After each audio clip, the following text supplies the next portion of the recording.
Boa noite.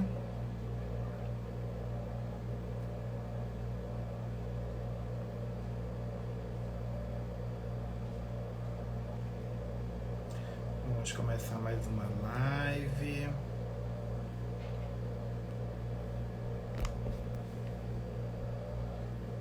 Hoje com a presença da nossa querida presidente do Conselho Regional de Psicologia, Jureilda Guerra.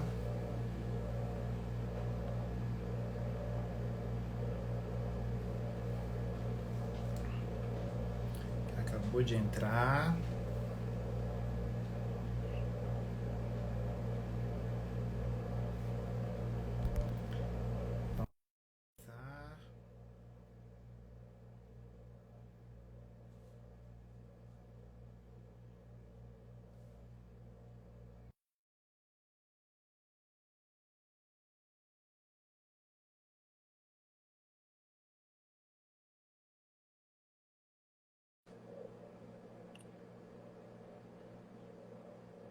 Conectou, Jureilda? Conectando. Oi, deu certo.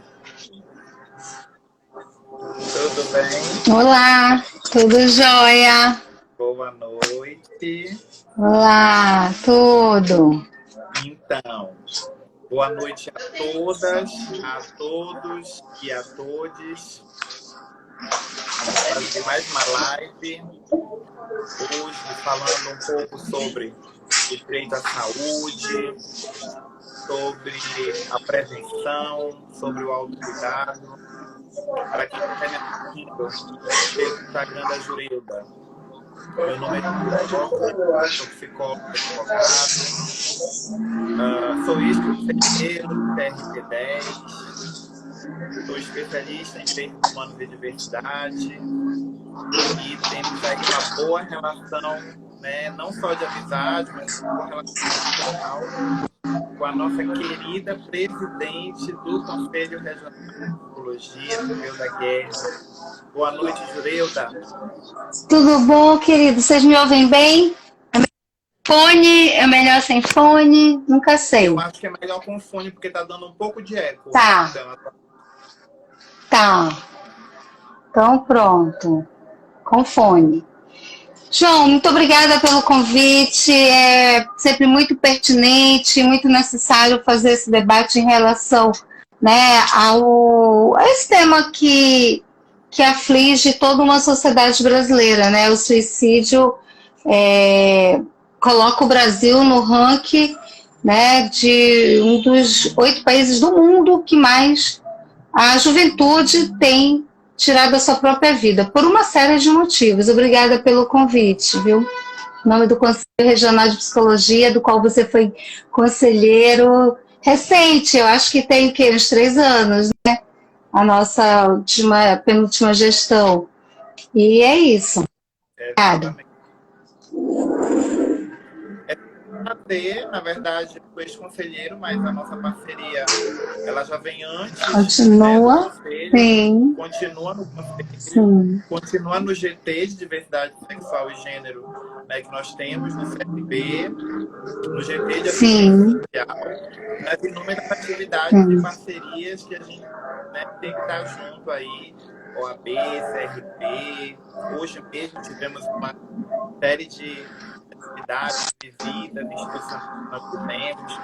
Mas é importante realmente, acho que para quem estiver assistindo a gente, né, e que eu gosto sempre de frisar, que algumas pessoas falam assim, parece que só se fala de suicídio em setembro, então as pessoas só se suicidam em setembro. Não, todo dia é dia de falar de prevenção ao suicídio. Mas em setembro é um mês em que as políticas, né, as instituições se articulam para dar maior visibilidade à campanha de prevenção ao suicídio. Acho que é importante esclarecer isso. E aí, pegando um pouco, querendo ou não, eu estou, né, presidente da Comissão de Diversidade Sexual e população LGBTI da OAB, e também represento a região norte na Comissão Nacional de Diversidade Sexual e Gênero. E aí eu queria trazer 2 dados rápidos para a gente introduzir, né, o nosso assunto em relação à população LGBTI. Então, como todos sabem, dia 10 de setembro é o Dia Mundial de Prevenção ao Suicídio, mas no Brasil a campanha se estende ao mês de setembro, conhecido como Setembro Amarelo. E aí uma pesquisa realizada na Universidade de Colômbia, nos Estados Unidos, constatou que a população LGBTI tem 5 vezes mais chances de cometer suicídio do que pessoas heterossexuais cisgênero. E para um jovem LGBTI, a existência de um adulto próximo que aceite, que acolha, diminui em 40% a chance da tentativa de suicídio. Seja qual for a idade, o espaço para escuta e para o acolhimento como uma forma de lidar com a angústia e de salvar vidas. É o que aponta também a pesquisa do The Trevor Project. Essas 2 pesquisas, elas são dos Estados Unidos. No Brasil, a gente ainda não tem, né, um mapeamento, uma grande pesquisa a nível nacional. Nós temos pesquisas pontuais em algumas universidades, em algumas pesquisas acadêmicas, mas de fato a gente ainda não tem. Como você, Julieta, que além, né, claro, da nossa presidente, né, do conselho, mas também como uma servidora da saúde, né, e como uma militante também de saúde mental, como é que você vê hoje a realidade do estado do Pará, de Belém? O que a gente poderia pensar, né, em estratégias para poder falar desse tema? Então, João, tá, as pessoas, nosso áudio não tá bom, só que eu não tenho outro tipo de fone, né? Eu não tô de aquele que adapta nesse meu meu nome, não rola. Então eu vou tentar falar bem alto para que se ouça, né? Bom, o Conselho Federal de Psicologia, junto com os conselhos regionais, tem, né, feito também um debate que saúde mental precisa ser de janeiro a janeiro, né, para que a gente porque as pessoas dizem assim, nós somos contra a campanha. Não, porque a gente tem vivido, né, um Brasil que se você não tiver o tempo todo chamando atenção para um determinado assunto, ele realmente é colocado numa prateleira. E a gente precisa pensar que saúde mental tem que ser discutido de janeiro a janeiro, porque só janeiro branco, ou só setembro amarelo, e a gente está falando de sofrimentos que atravessam literalmente a vida das pessoas. Uma pessoa que comete suicídio, independente da faixa etária, né? Bem idoso, por uma série de coisas, ou de um comprometimento também, de um sofrimento psíquico, cometeu suicídio, é diferente de uma pessoa mais nova? Não, para a família também não. A sensação de impotência, a sensação de não ter ajudado é a mesma. Eu não percebi, e aí eu, né, enquanto psicóloga, acho que a campanha existem muitas coisas também do senso comum que responsabilizam muito o familiar, e eu fico assim sempre muito preocupada com a abordagem, né? Coisa assim, como vocês não perceberam? Toda pessoa que comete suicídio, ela apresentou muitos sinais. Isso é relativo, isso também é subjetivo, isso é de pessoa para pessoa. Isso, nem todas as pessoas que cometem suicídio, que tentaram, que têm um comportamento suicida, essas pessoas, elas vão ter exatamente o mesmo comportamento. Então, não é uma fórmula de bolo. Daí a necessidade de uma política pública em isso. Porque se eu não olho, porque eu não posso olhar com o mesmo comportamento para todo mundo. Ah, é só por esse motivo. Não, tem pesquisas também que apontam que pessoas, pela impulsividade, que não estavam pensando, né, em não estavam premeditando, não estavam ensaiando, não estavam tentando, mas naquele ato de impulsividade cometeram e foram chegaram realmente às vias de fato do suicídio. Outras pessoas na impulsividade também tentam, dependendo da forma que tentaram, não conseguem, ainda bem. Mas que a gente precisa que abordagem, que os serviços públicos de saúde estejam preparados, que nós, profissionais de psicologia, serviços, tenhamos sempre muito próximo à equipe e que a gente esteja também no acolhimento da pessoa que cometeu, do familiar, que a gente também ajude a equipe a não fazer perguntas como como vocês deixaram? Por que vocês tomaram conta? Porque não é assim. Porque não é simples. Porque a gente precisa de uma série de serviços. Aí, João, eu vou entrar na questão dos serviços. Temos hoje uma lei, né, que possibilitou a 10.216, que é a lei que cria os serviços públicos de atenção psicossocial. Você vai ter aí os CAPs, né, aí vou fazendo uma comparação com suas, né, da média e da alta complexidade, vou pegar aí CAPs 1, CAPs 2, CAP 3, CAPs I, o CAPs AD, não cobre a necessidade de população de Belém hoje, muito menos do estado do Pará, né? Você vem acompanhando aí uma política de sucateamento dos serviços de saúde mental, uma completa inversão do que é atendimento de saúde mental, uma tentativa recentemente, a Associação Brasileira de Psiquiatria, tanto que o Conselho Federal de Psicologia, junto com os conselhos regionais, se manifestou, porque ele fala inclusive no nome da psicologia, né, como se houvesse tido algum acordo, alguma conversa, não.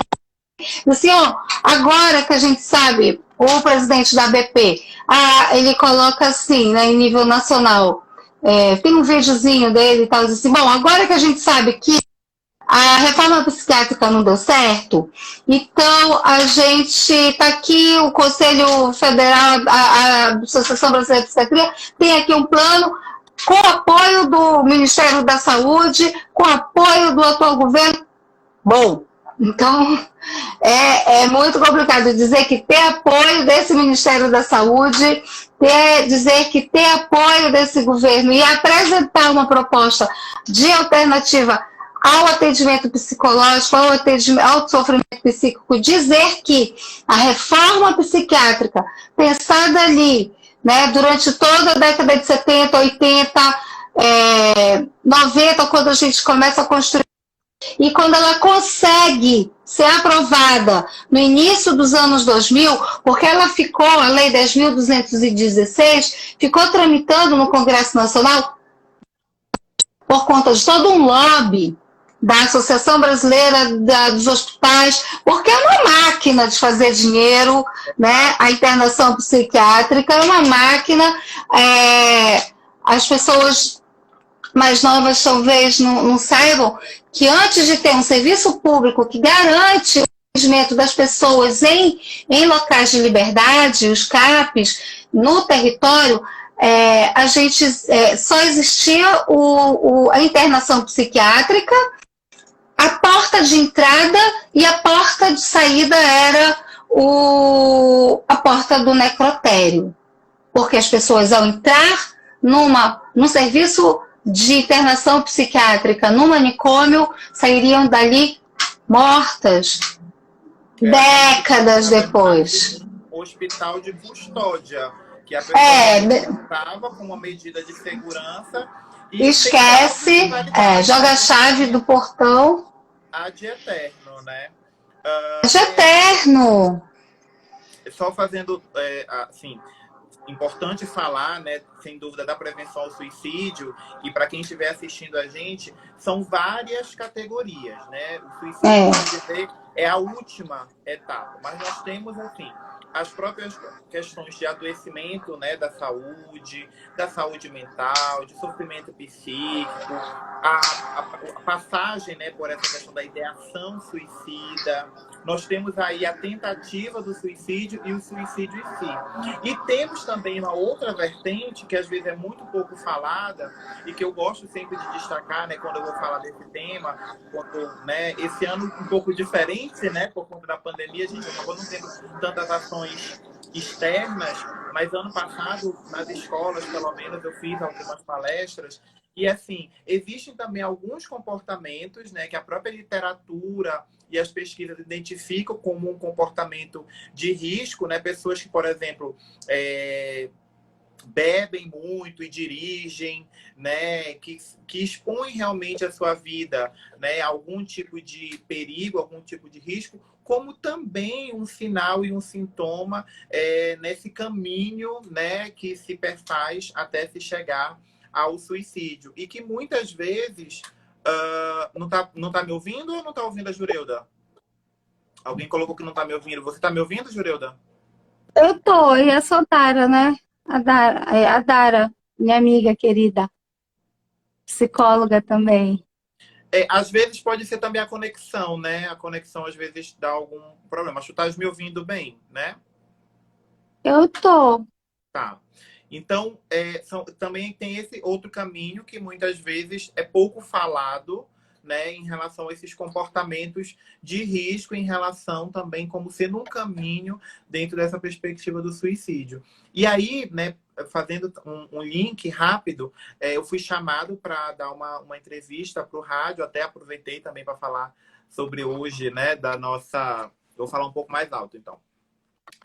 Da nossa live, né, para a Rádio Cultura, e justamente eles também abordaram a questão do burnout em tempos de pandemia, né, que foi também as pesquisas têm trazido como sendo, né, havendo na verdade um boom a respeito, né, contra a pandemia, e aí me perguntaram algumas questões, e acho que é importante também a gente refletir o quanto a pandemia influenciou, né, ou reforçou, ou enfim, o termo que a gente quiser usar, né, nesse momento, né, do próprio, de favorecer esse adoecimento, né, e esse sofrimento psíquico, uma vez, e aí eu coloquei algumas reflexões no sentido de houve uma mudança, né, muito rápida, muito brusca na rotina das pessoas, onde você mudou talvez de um atendimento presencial, né, na sua rotina de trabalho para um home office, né, forçado,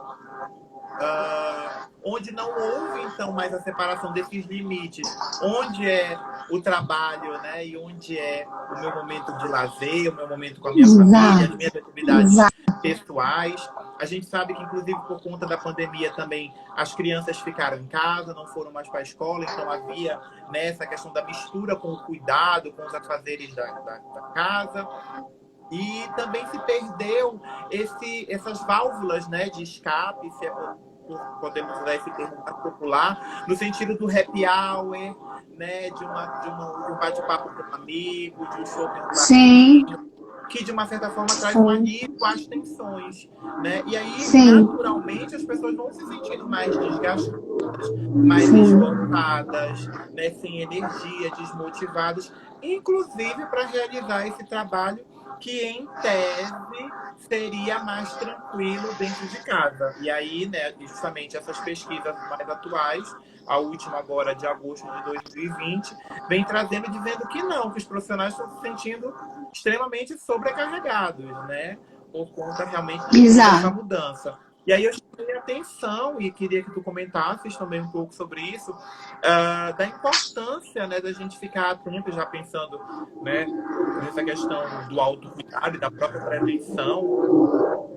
dessa sintomatologia que também tem sido muito comum durante a pandemia, que é justamente a ansiedade, a depressão, esse embotamento afetivo, irritabilidade, agressividade, que são também, não deixa de ser uma sintomatologia que dá um sinal de alerta de que alguma coisa não está bem, e que alguma coisa também precisa ser feita, né? Sim. Tem uma coisa que eu trabalhei muitos anos, né, na área de saúde mental, né? Tive a oportunidade de conhecer muitos serviços no Brasil, fora do Brasil, né? Fui aluna do Paulo Amarante, que eu tenho assim uma grande referência, uma pessoa que no dia que a gente fez uma live com ele também, pelo Conselho Regional de Psicologia, ele dizia assim que ele estava com o Sérgio Arouca no dia que fizeram a lei, né, do SUS 8080, quando levaram lá no Congresso, né? Então, assim, é um cara que tem a história da saúde pública na veia, nos seus passos, né? Só tem a sua digital. E aí eu conversava com o Paulo recentemente, que ele disse assim, a pandemia, ela possibilitou para a sociedade brasileira, ela aproximou o atendimento psicológico, né? Ela abriu, né, essa possibilidade através do cadastro, né, para o atendimento online, onde os psicólogos se inscreveram numa plataforma que o Conselho Federal de Psicologia proporcionou, né, que chama o EPSI, que todo psicólogo, né, toda psicóloga que forem fazer atendimento precisam estar cadastrados no EPSI, não só para atendimento online, quem trabalha em serviço também. Por quê? Porque a gente precisa saber realmente, a gente tem que ter instrumentos, assim como também muitas denúncias éticas surgiram, por isso que é importante a pessoa estar registrada, porque a psicologia, ela tem uma técnica que é o aconselhamento, mas a gente é fundamentalmente baseado em teorias psicológicas que fundamentam o nosso fazer. E a possibilidade do atendimento online, né, independente da abordagem que o psicólogo, que a psicóloga fizer, pelo celular, pelo WhatsApp, tem uma série de técnicas por e-mail, tem uma série de coisas, ela aproximou pessoas que jamais pensariam em ir procurar um psicólogo. E que sempre fariam aquele discurso, não, mas é meu, eu resolvo sozinha, eu dou conta, né? E aí a pandemia, possibilitando síndromes, né, de fobias, né, problemas sérios de angústia, fobias sociais, foi mostrando para a pessoa que ela poderia, através de um atendimento psicológico que é o autocuidado, né? E percebendo, e que se fosse necessário uma intervenção medicamentosa, né? Com um profissional também de psiquiatria, né? Eu particularmente não acho legal outros médicos de outras tendências, de outras especialidades, passarem remédios psiquiátricos, porque você tem um profissional específico, então, é só uma fluoxetina, é só um ansiolítico, não é só, né? Tem que ter um acompanhamento, tem que ter uma escuta, né? Eu estou falando de medicações que mexem com o organismo, que são medicações, tem efeitos colaterais, né? Tem depósito no organismo, e aí eu preciso daquele acompanhamento para saber como é que está. E aí a pandemia, ela possibilitou essa aproximação. Pessoas que jamais procurariam serviço de psicologia foram se aproximando. Mas o que eu falava com o Paulo era assim, que aquele modelo do CAPES, né, que a gente criou, né, ali a partir da lei, a partir de 2000, 2001, ele tem um recorte, pessoas de profundo sofrimento psíquico, né, apresentando surtos psicóticos, pessoas que estão precisando de uma intervenção.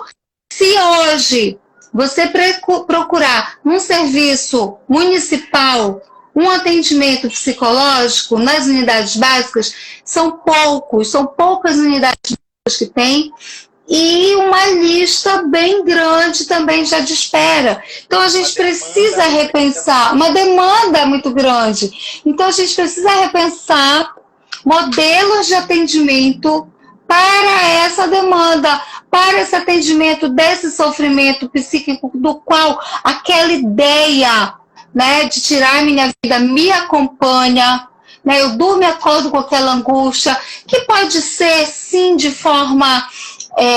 poderia ser evitada, né? Tem aí umas pesquisas, números do CVV que eu andei vendo também por conta dessa data, né, do nosso mês de setembro. 90%, João Jorge, dos suicídios poderiam ter sido evitados. Só que aí eu preciso de serviços de acompanhamento. Hoje eu sou psicóloga da Fundação Santa Casa, e atendo mulheres em situação de violência sexual, né, no plantão, quando eu estou na Santa Casa.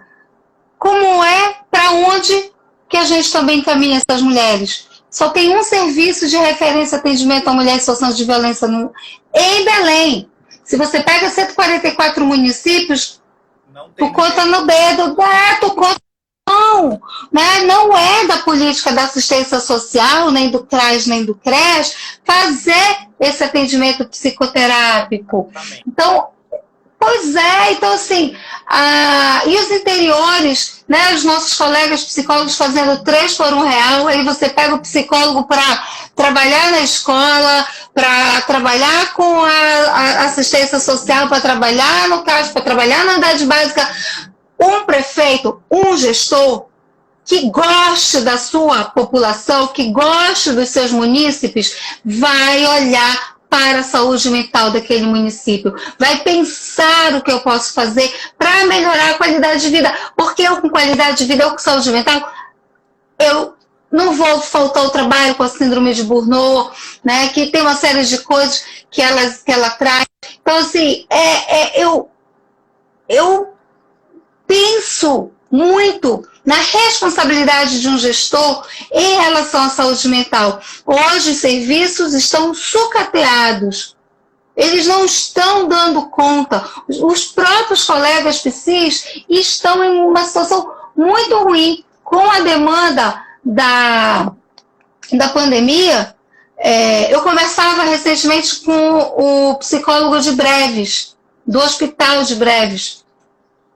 Mais 70 leitos para um psicólogo.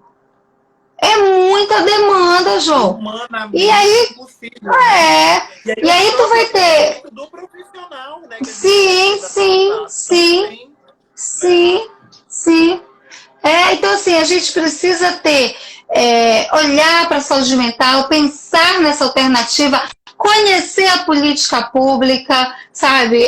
Recentemente, hoje, junto com o Conselho Federal, eu li um ofício que chegou para a gente, do Conselho de Psicologia da 10ª Região, referente àquela medida provisória para internação compulsória de adolescentes em situação de uso abusivo de álcool e outras drogas em comunidades terapêuticas. Então, assim, por falta de conhecimento, por falta de entendimento do que é a juventude, por falta de conhecimento do que é o uso abusivo de álcool e outras drogas, você responsabiliza, marginaliza, tranca-fia e não resolve.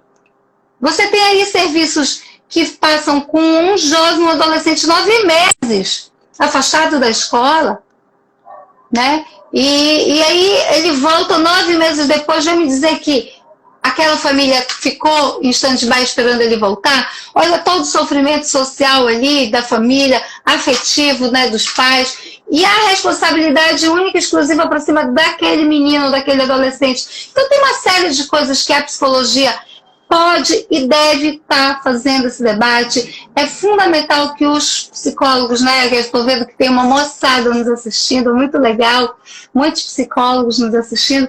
É muito importante que os psicólogos comecem a referendar para o conselho as condições que eles estão, como eles estão trabalhando, o que muitos dos seus gestores estão pedindo para ele fazer, que não é muitas das vezes da atribuição dele, que a gente precisa pensar sobre isso, sabe? Que os serviços, eles estão...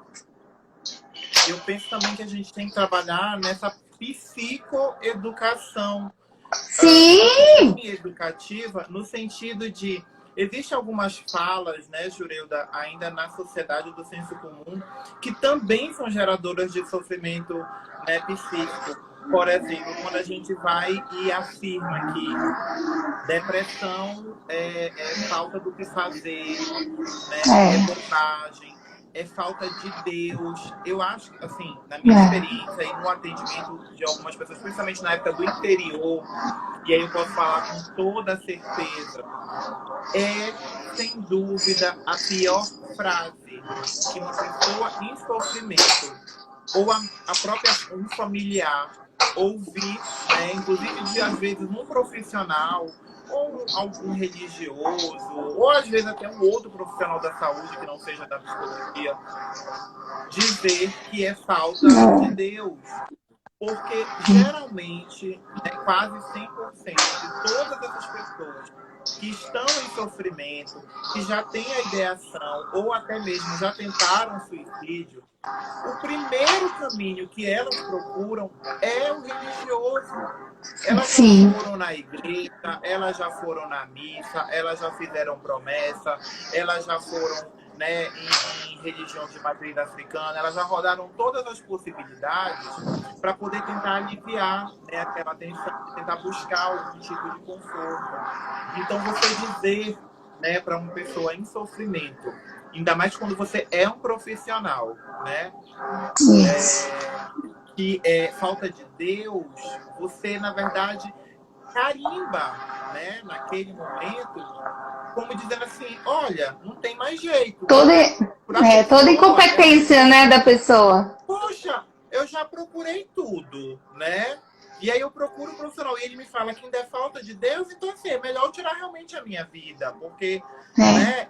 Então assim, são cuidados que a gente precisa ter. E um outro cuidado para chamar a atenção, não só dos estudantes, dos profissionais que estão assistindo, mas da população em geral, é que existe um outro comportamento também que é muito comum quando a pessoa, né, apresenta uma sintomatologia, ela até tem a iniciativa de procurar, né, um serviço de atendimento, seja na unidade de saúde, seja no CAPES, e aí ela melhora, ela tem uma melhora, até uma intervenção medicamentosa, e aí ela para, ela diz, não, né, ela para. E aí quando tenta, né, abordar os sintomas, eles geralmente força e dificulta muito mais ainda esse retorno e essa pressão ao tratamento, porque ela também vai vir com uma sensação de incapacidade, tipo assim, poxa, tentei, até deu certo, mas não deu mais, até porque não tem mais jeito. Então é melhor realmente eu tentar esse caminho aqui, né, porque, enfim, não consegui. Então são coisas que a gente precisa chamar sempre a atenção da nossa população, dos nossos colegas, dos profissionais da saúde, e eu achei fantástica a tua fala a respeito da importância dos profissionais qualificados nos locais de atendimento a essa demanda. Porque, infelizmente, por conta desse sucateamento, e aí eu posso falar com experiência da realidade do território que eu acompanho pela assistência social, mas que chega para a gente também essa demanda, né? Acaba chegando para a gente de alguma forma, é de não ter o psiquiatra e muitas vezes elas estarem em acompanhamento com o clínico geral. Esse é um primeiro ponto. E um segundo ponto é o fato delas não estarem inseridas no acompanhamento multiprofissional que a própria política pública e a legislação mínimas, né, com o enfermeiro, com o técnico, com o psicólogo, com o assistente social, com o terapeuta ocupacional, enfim, fazendo todo o trabalho real. E só para finalizar e passar para ti novamente, a gente fala sempre muito na perspectiva muito do adulto, né, do sofrimento, já pontuamos basicamente, acho que perfeitamente, a questão dessa dificuldade, né, de acesso, não só na capital, quanto no interior, mas tem uma outra demanda que também é crescente e também chega muito na assistência social, que é a demanda de crianças e adolescentes, principalmente adolescentes com a sintomatologia da automutilação e da ideação suicida. Em Belém, só existe um CAPS-I em Belém. Para toda Belém. Então, a gente tem uma descobertura muito grande para uma demanda que, infelizmente, é cada vez mais crescente, ainda mais numa sociedade que é do consumo, que valoriza o ter e não o ser, uma sociedade capitalista, uma capacidade que incentiva, né, essa competitividade, essa produção, quer dizer, você só vale por aquilo que você produz, quanto mais você produz é que realmente você é valorizado, e que também recai na conta dos profissionais da psicologia, como se nós fôssemos, né, os psicólogos bombeiros também, do tipo, olha, tem um problema ali, tem um surto, vai lá e resolve, né? E quantos atendimentos... Não, a gente até acompanhou uma demanda, te lembras, que chegou pra gente, né? Sim. Dos profissionais na época de Altamira, que diziam, olha, estão colocando pra gente produção no atendimento, onde a gente tem 20 minutos para atender e temos que atender no mínimo X, né, pessoas. E que não é assim, eu não tenho como garantir que 20 minutos eu vou conseguir fazer um acolhimento, um atendimento, uma orientação, ouvir essa pessoa que, né, não foi privada de tudo, e aí a gente pode usar até como referência, né, o filme do Coringa, o mais recente, com o Joaquim Fênix, que, assim, traz essa questão, né... Um soco no estômago, né? Um soco no estômago a partir dessa falta, né, da política pública, dessa sociedade que te adoece, a sociedade que te adoece, né? Eu achei fantástico a gente pensar essa perspectiva. Ele traz, assim, ele é um soco no estômago. E, assim, a política pública, né, o SUS, é quem tem dado subsídio para esse atendimento, né, do suicídio, das tentativas. Então, assim, defender, né, esse sistema único e universal é fundamental para a sobrevivência da população. E aí eu penso assim, sabe, João, o SUS agora, a pandemia, ela trouxe para a gente um dado assim, né, que o Brasil, a partir da ditadura militar, a partir dos anos 60, 70, com o incentivo para as iniciativas privadas, aí você vai ter um boom para a escola privada, né? Você pega as pessoas mais velhas que sempre falam assim, na minha época se estudava até latim na escola, tinha música, né? Não sei o quê, o ensino público é ruim hoje em dia, não sei o quê. Porque foi autorizado pelo governo militar, né, a entrada da iniciativa privada. Então, são coisas que a gente precisa conhecer da história do Brasil e de uma história recente, né? E o serviço público de saúde, que não era universal, né, os INAMPs, depois o INPS, as antigas caixas previdenciárias, quem tinha acesso à saúde eram as pessoas que trabalhavam, né? Eu ainda tenho a minha carteirinha, que meu pai era funcionário público, e eu tenho a minha carteirinha do INAMPS, porque eu adoro essas coisas de memória, né? E aí a gente carimbava. Bom, não sou tão, né, da idade, né? Tá, vou te dar um soco daqui a pouco. Mas, assim, eu tenho minha carteirinha, né, do INAMPS. E aí, acabei de me entregar, tudo bem. Mas aí, não, mas a inversão... Não é recente, 30 anos. 90 ainda. De 30 anos, isso. O SUS, ele tem 30 anos. Mas aí, Aí vai começando a fantasia da nossa herança colonial, da nossa herança, né, de Orleans e Bragança, de querer fazer parte de um grupo. Então, se eu começo a frequentar o grupo do SUS, é porque eu não tenho dinheiro, não sou bem-sucedido para pagar um plano de saúde. Né? Se eu não coloco meus filhos no hospital, na escola particular, é porque eu não sou bem-sucedida. E ele também vai ter uma péssima educação, e aí eu não quero que as pessoas pensem que eu não cuido bem do meu filho. E por que eu estou dizendo isso?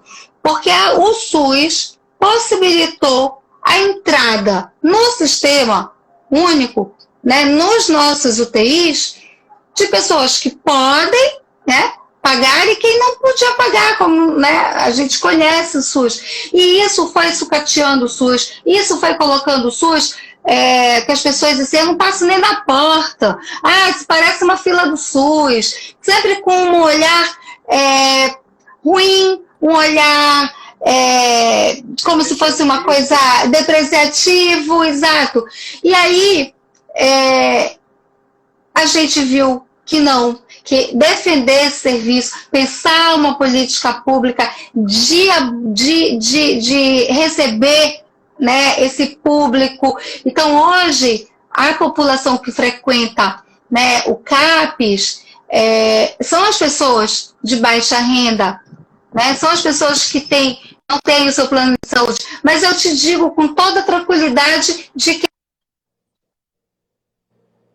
você também não acessa o atendimento psicológico de um plano de saúde. Até porque ele paga mal pra caramba, desrespeitosamente, os psicólogos, né? Ele não reconhece ele não estava querendo reconhecer, mas o Conselho Federal foi bem firme, junto com a Agência Nacional de Saúde, para que o atendimento online fosse reconhecido e fosse pago. A gente tem todo um debate de quantas consultas pode ser paga.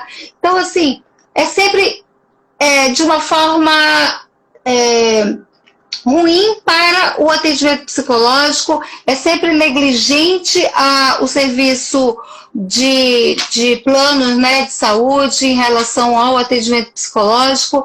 E aí a gente precisa estar cada vez mais ciente da defesa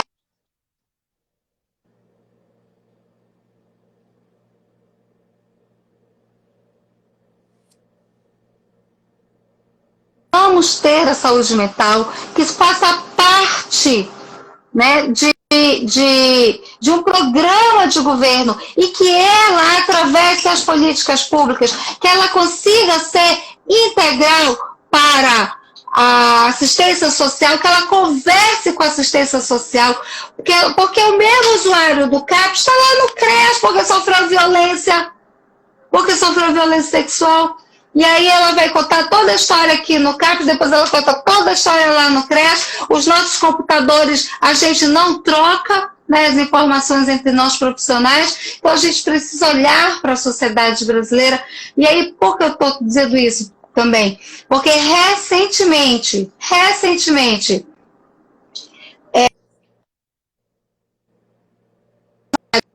né, o Conselho de Psicologia batalhou junto com o Conselho de Serviço Social, trouxe a público o que é esse fundo, né, para a educação brasileira, como é que esse fundo, né, esse consórcio entre que tem esse dinheiro todo para esse fundo da educação. Foi aprovado o Fundeb, porque antes, né, ano passado, a gente conseguiu também a aprovação de uma lei que determina psicólogos e assistentes sociais nas escolas. Aprova a lei, aí depois o governo vem e diz, tá, mas eu não tenho como pagar, te vira. Vai depender da gestão, mais uma vez, se é uma gestão que reconhece que é uma necessidade ou não, só que com a aprovação do Fundeb, não. Com a aprovação do Fundeb, quase por unanimidade, até porque 2 deputados federais daqui do estado do Pará fizeram favor de votar contra o Fundeb, junto com 7 deputados federais no Brasil, ou 7 deputados federais no Brasil, 2 daqui do estado do Pará. O Fundeb foi aprovado e é uma possibilidade da entrada de serviços sociais e os psicólogos nas escolas. Para pensar, discutir bullying, não é para ficar enquadrando, não, né? Porque se for ficar enquadrando, o conselho vai dar em cima também dessa moçada. Para ficar dizendo o que é certo e errado, para reforçar comportamentos homofóbicos, para reforçar comportamentos heteronormativos. Então, assim, a entrada do psicólogo e do assistente social na escola não quer dizer que esse profissional vai nem fazer mágica e ele não.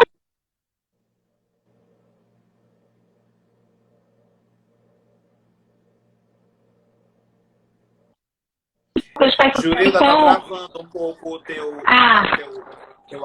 Meu áudio? Tá me ouvindo? Não, ouvindo só tá travando um pouco. Essa de internet, né? E é isso, assim. Mas, então, assim, a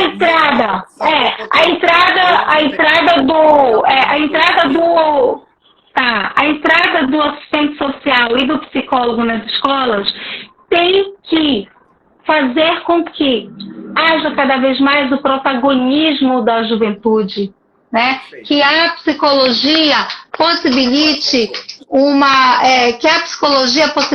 aos jovens, aos estudantes, uma autonomia.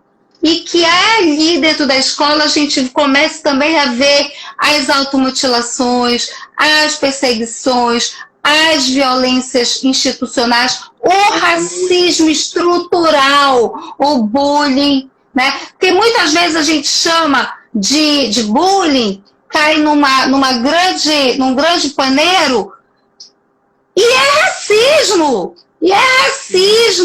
né? E aí é violência homofóbica, é o escambau. E só que a psicologia não vai.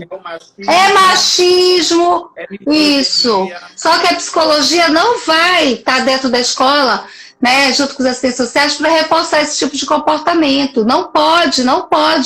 Mas só que a gente precisa estar dentro da escola para pensar, né, naquelas 90% que eu falava de suicídios que poderiam ter sido evitados, é nessa faixa etária da escola, João Jorge.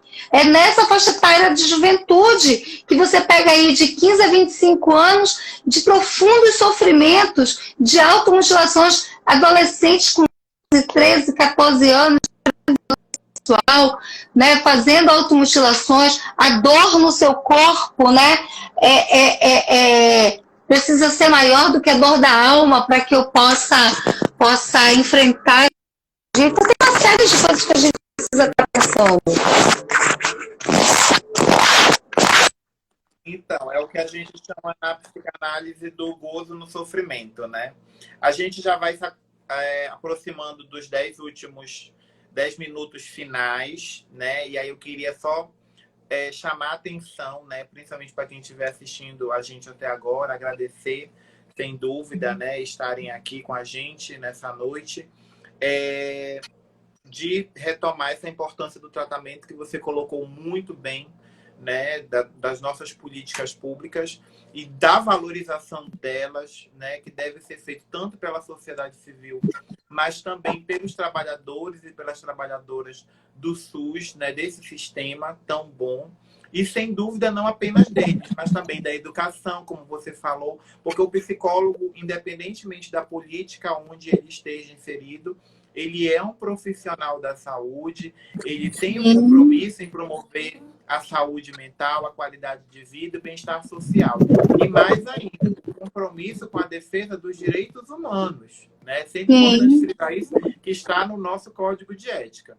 Então, na questão do tratamento, né? Então, sempre após a avaliação e o diagnóstico, muitas vezes se faz necessário que as consultas sejam semanais, né? Às vezes até 1 ou 2 ou até 3 vezes, dependendo da gravidade da situação. E é muito importante esse compromisso, essa adesão ao tratamento, às vezes com o uso de medicamentos.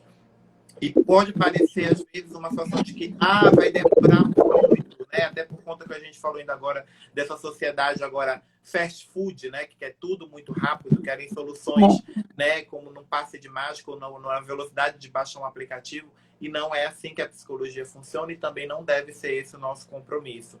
Mas, sem dúvida, de procurar locais e profissionais qualificados, com experiência, para poder estabelecer uma boa relação de confiança, assim como a compreensão que esse tratamento de longo prazo, ele realmente pode ser de longo prazo, mas que os benefícios também o serão, né, de longo prazo. E hoje, como você falou, todas as cidades elas contam com algum tipo de serviço em saúde custeados, financiados pelo Sistema Único de Saúde, que é o nosso SUS, né, que é o maior e melhor programa de saúde ou plano de saúde do mundo, né, público, gratuito, universal.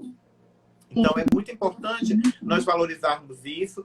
Claro que também existem os serviços particulares, né? E tem também aqueles que são disponíveis com planos de saúde. Mas em termos de saúde pública, em todas as cidades, em qualquer lugar, do norte ao sul, do leste ao oeste, você vai encontrar. Você pode e deve procurar as unidades de saúde, você pode procurar os serviços de psicologia que existem nas universidades, você pode procurar os CAPs, tanto o CAPs adulto quanto o CAPSI, que é para crianças e adolescentes. Nós temos em alguns locais algumas variações, né, que permanecem. Por exemplo, aqui em Belém nós temos a Casa de Saúde Mental, nós temos a Casa de Saúde Mental do Idoso, depende muitas vezes da regionalidade, da territorialidade, mas em tese todos esses equipamentos fazem parte da RAPS, né? E aí, em situações de urgência ou emergência, procurar a UPA, procurar os prontos socorros ou procurar os hospitais de referência. No caso, em Belém, é o nosso Hospital de Clínicas Gaspar Viana. Você falou do CVV, o CVV é o 188, né? Também funcionando 24 horas. É muito importante, principalmente se você estiver, né, apresentando alguma sintomatologia. A gente, inclusive nós, enquanto profissionais, no nosso acompanhamento, sempre deixar, né, esse númerozinho, sempre orientar o nosso cliente, nosso paciente, o nosso usuário, nosso demandatário, nosso munícipe, enfim, como você quiser chamar, para ele ter esse número em mãos, né, para poder ligar numa situação de emergência, ou ainda do próprio SAMU, né, que é uma outra política pública muito importante que pode também auxiliar nesses casos. Nós tivemos um caso emblemático aqui em Belém, que foi o caso mais recente, né, daquela moça que se jogou de um prédio. O vídeo, inclusive, rodou, né, nas redes sociais. E aí é interessante porque, assim, ela era uma pessoa que era atendida pelo sistema. No entanto, ela tinha exatamente essa característica que eu falei para você. Ela não tinha aderido ao tratamento. Ela era uma paciente muito mais comum do SAMU, né? O SAMU já conhecia ela, mas no CAPS ela nunca aderiu de fato ao tratamento. E isso é importante a gente, né, ressaltar a importância da adesão. E também que, embora, né, as pessoas às vezes postem esses vídeos com o intuito de eu quero, sei lá, alertar, quero chamar atenção, sei lá, com uma perspectiva até positiva, é muito importante evitar, não só para garantir o sigilo e a honra e a imagem daquela pessoa, mas também a questão de você não provocar gatilhos, né, em outras pessoas que estejam passando por algum sofrimento, né, e que já estejam adoecidas em saúde. Porque esses vídeos, muitas vezes, eles podem acabar influenciando, né, na tomada de uma decisão. E aí eu deixo como também referência os sites, né? Nós temos o site do Conceito, deixamos os nossos, né, contatos, nossas redes sociais para quem quiser, quem tiver em busca, né, de uma orientação. A gente sempre faz esse trabalho com a população de modo geral, principalmente nossos grupos vulneráveis, de crianças e adolescentes, mulheres vítimas de violência, negros vítimas de racismo, população LGBTI, pessoas com deficiência e os nossos idosos também, né? E aí, e agradecer por você ter aceitado. A gente sabe que hoje foi um dia cansativo, um dia de luta, né? Muita luta. Mas a gente luta, né? Nós estamos de luta, a gente sabe que a luta é diária. E aí eu finalizo realmente apenas com a reflexão de tudo que você colocou, no sentido de o quão é importante e a relação próxima que existe com as eleições de 2020. Porque tudo que a gente falou está nem indiretamente, é diretamente relacionado ao voto que nós vamos dar no dia 15 de novembro de 2020. Porque se você votar em pessoas que não tenham compromisso com o SUS, que não acreditem no Fundeb, que acreditem nessa perspectiva neoliberal, liberal, de privatiza tudo, de vende tudo, de que nada presta, né? Desse negócio de enxugamento da máquina, da necropolítica, né?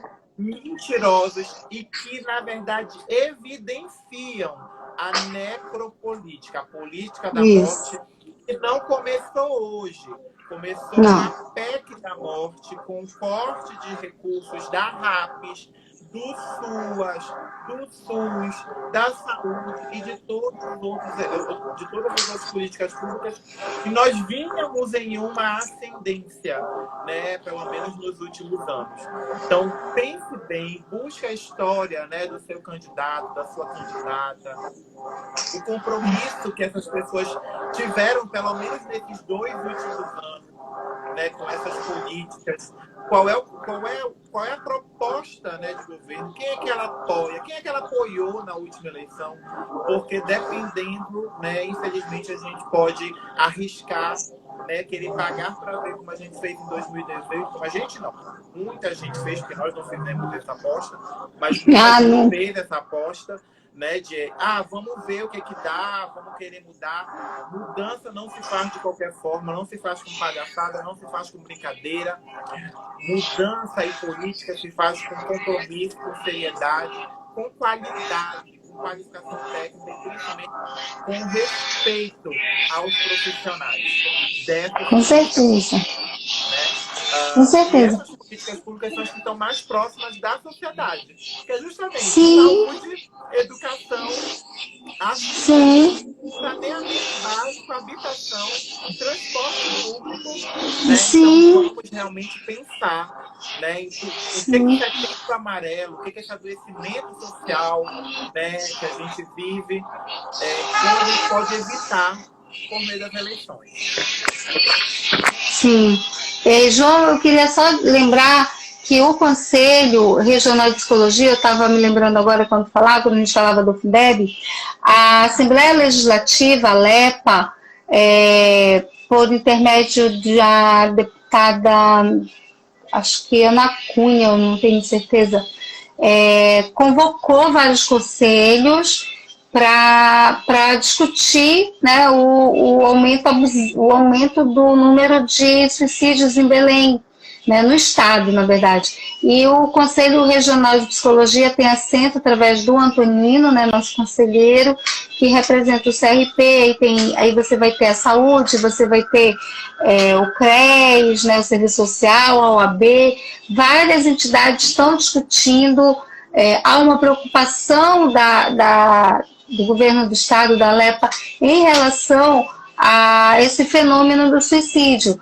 Então, quando as pessoas dizem assim, por que João está falando isso, isso é política, não tem nada a ver com psicologia? Tudo tem a ver com psicologia, eu costumo dizer, né? Tudo tem a ver com psicologia e está diretamente ligado, né? É impossível achar que um projeto de psicologia, um projeto para atendimento da sociedade, um projeto para a saúde mental, não tem a ver com princípios, né, de um programa de governo. Tem que estar na linha, né, do futuro candidato, né, dessas eleições municipais, o programa de atendimento à população, né, de sofrimento psíquico, né, é impossível. Claro, exato. Vai criar serviços, porque nós estamos aí há míngua décadas, né, há décadas, que não teve um aumento de um serviço, um único serviço novo de saúde mental foi criado em Belém. Né? Nem estado alguns, mas em Belém nenhum único serviço foi criado nas últimas quase 16 anos, e aí é um problema muito sério isso. 16 anos, nenhum serviço foi criado, isso é muito sério, né? E você vê e o número de psicólogos, há uns 2, 3 anos atrás eu participei de uma votação também participei, né, nos manifestando numa votação na Câmara Municipal que diminuía o número de profissionais de psicologia do quadro